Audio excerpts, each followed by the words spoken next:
digunakan untuk memanjatkan doa. Bolehkah berdoa menggunakan bahasa selain bahasa Arab di dalam salat? Tadi saya sampaikan yang paling utama ada 4 posisi. Kalau posisi berdiri, itu sebetulnya doanya pilihan surat. Dipilih surat-surat yang sesuai dengan kebutuhan Anda. Kalau itu Anda bisa bacakan. Kalau tidak, cari yang paling ringan. Ya, dalilnya apa? Banyak.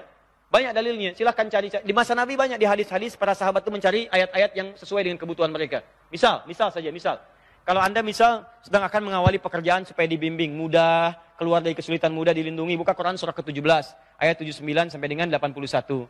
Kalau Anda sedang mengandung, misalnya kan ingin kandungan dijaga oleh Allah, lahir bayi yang baik, buka Quran surah ke-7, ayat 189.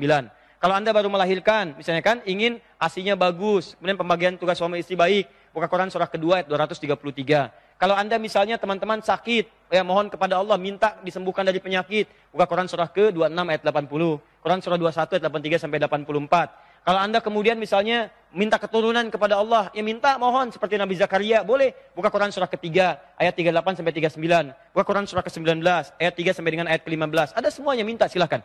Boleh. Minta. Nah, kalau tidak tahu baca ayat yang paling mudah. Ya kata Quran surah ke-73 ayat 20, faqra'u ma tayassara minal Quran, minta. Tapi niatkan untuk kemudahan-kemudahan dalam aktivitas Anda. Dalam hati minta. Apa dalilnya? Hadisnya sahih, hadis qudsi.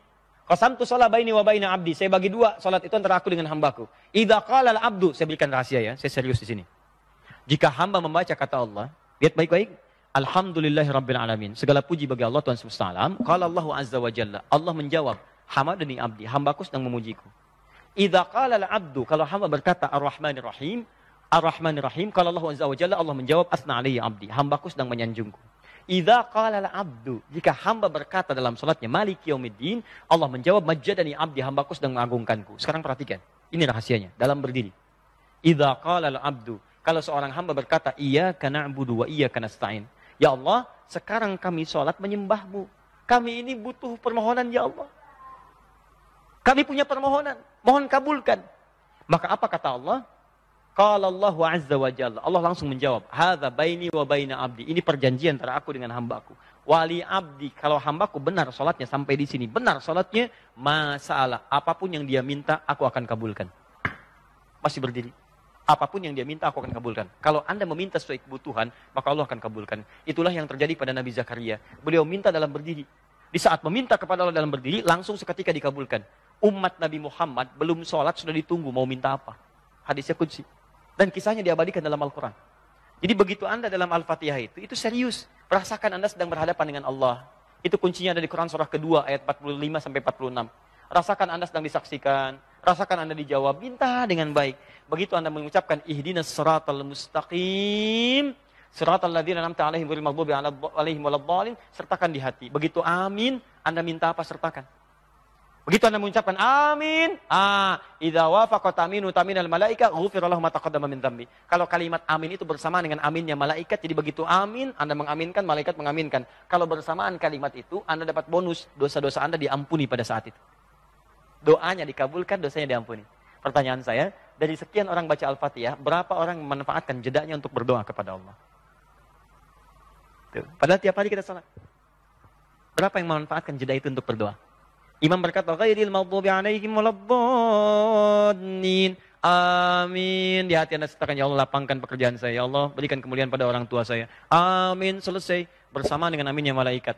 Diampuni dosa Anda, dikabulkan permintaan Anda.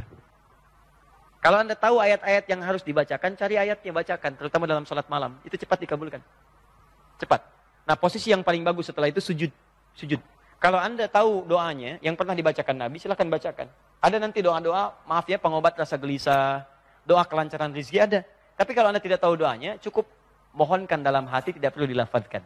Ini yang saya pilih, karena diikat dengan kalimat di Al-Bukhari nomor hadis 651, Sallu kama ra'aitumuni usolli. Salatlah kalian persis seperti melihat Abi salat. Persis seperti melihat aku salat. Sedangkan Nabi belum pernah salat pakai bahasa Indonesia.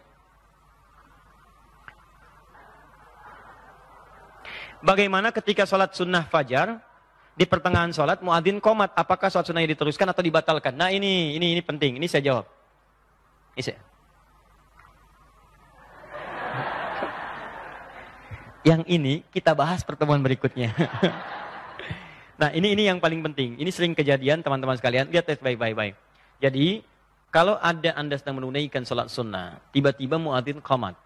Iqamah ini, iqamah itu singkatan dari kata iqamah. Iqamah ini isyarat untuk sholat fardu. Maka apa yang harus dikerjakan? Lihat sifat iqamahnya.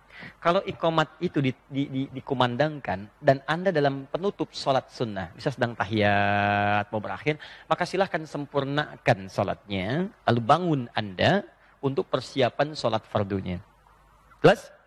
Tapi kalau Anda sedang tunaikan di pertengahannya belum sempurna, iqamat sudah berkumandang, maka kaidahnya Anda batalkan kemudian sunnah itu, dan Anda respon itu untuk persiapan sholat fardu. Nah, kaidahnya berbunyi, silahkan, lihat hukumnya. Teman-teman sekalian, apa hukum tinjauan hukum yang paling utama antara fardu dengan sunnah? Jika fardu wajib bertemu dengan sunnah, maka yang prioritas pertama kali wajib dibandingkan dengan sunnahnya. Jika sunnah bertemu dengan sunnah, maka lihat sifatnya. Ada muakkadah, ada ghair muakkadah. Kalau muakkadah bertemu dengan ghair muakkadah, maka dahulukan yang muakkadah. Tinggalkan yang sunnah adiyah, ghair muakkadah. Contoh, misal, puasa sunnah, Senin dengan Kamis, teman-teman, antum tunaikan. Kemudian bersamaan dengan puasa Arafah, jatuhnya di hari Senin. Maka niatkanlah puasa Anda yang Senin itu untuk Arafah, bukannya untuk Seninnya. Jelas? Karena itu lebih utama dibandingkan dengan yang Senin Kamisnya. Paham ya? Nah, apa konsekuensinya Ustadz? Konsekuensinya ketika Anda meniatkan untuk puasa yang Arafah itu, Anda otomatis mendapatkan pahala puasa Seninnya. Ketika Anda membatalkan yang sunnahnya, ikut kepada fardunya karena alasan tadi, maka pahala sholat sunnah Anda sudah dituliskan pahalanya secara sempurna sampai dengan selesai. Dikalaupun Anda tinggalkan itu, kejar ke yang fardu, sholat sunnah Anda sudah ditulis sempurna pahalanya. Apa dalilnya? Sahih Al-Bukhari. Idza ridal abdu aw safar kutiba lahu mithla ma kana alaihi muqiman sahihan. Jika seorang hamba itu sakit atau punya ilat seperti orang sakit atau di pepergian dia tidak menunaikan amalan rutinnya karena alasan tertentu, maka pahalanya tetap dituliskan dengan sempurna. Anda bayangkan orang perjalanan aja biasa sholat sunnah, dia nggak sholat sunnah, kemudian sholat fardu, pahala sunnah yang dituliskan. Apalagi Anda yang sedang sholat sunnah dibatalkan karena ada kewajiban fardu, maka pahala sunnah Anda dituliskan sempurna. Jelas ya? Datang Anda sholat, Allahu Akbar. Begitu Anda sedang sholat, teman-teman, rakaat kedua nih, 2 rakaat sebelum subuh. Tiba-tiba iqamah, Anda nggak lihat dulu jamnya.